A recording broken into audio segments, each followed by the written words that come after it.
আপনি কি জানেন বাংলাদেশ প্রিমিয়ার লিগ বিপিএল এ সবচেয়ে বেশি রান কে করেছেন? 4 ছক্কা মারমার কাট খেলাই হচ্ছে টি-20তে সিঙ্গেলের থেকে বেশি রান হয় 4 ছক্কাতে। সময়ের সাথে সাথে টি-20-র জনপ্রিয়তা তুঙ্গে, তার সাথে সাথে ফ্র্যাঞ্চাইজি লিগের জনপ্রিয়তা আকাশচুম্বী।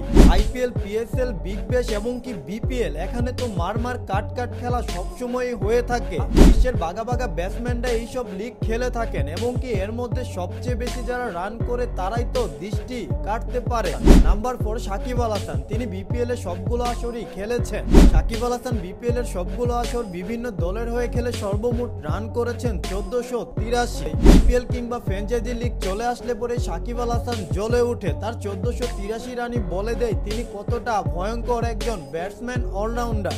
নাম্বার 3 মাহমুদুল্লাহ রিয়াদ, যাকে বলা হয় সাইলেন্ট কিলার। বিপিএল হিস্টোরিতে তিনি একমাত্র ক্রিকেটার যাকে নিয়ে কোনো কমপ্লেন কেউ করতে পারবে না।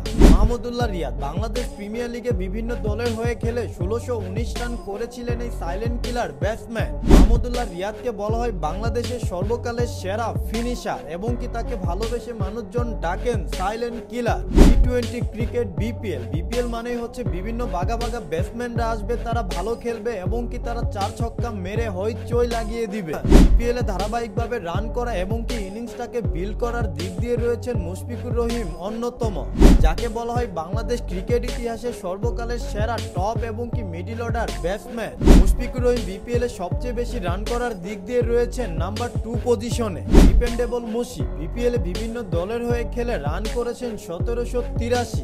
নাম্বার 1 এ রয়েছেন তামিম ইকবাল খান, যাকে বলা হয় বাংলাদেশের ড্যাশিং ওপেনার। বিপিএল এর ইতিহাসে সবচেয়ে বেশি রান করেছেন তামিম ইকবাল খান। বিপিএল এ ভিন্ন দলের হয়ে খেলে তিনি রান করেছেন 1825।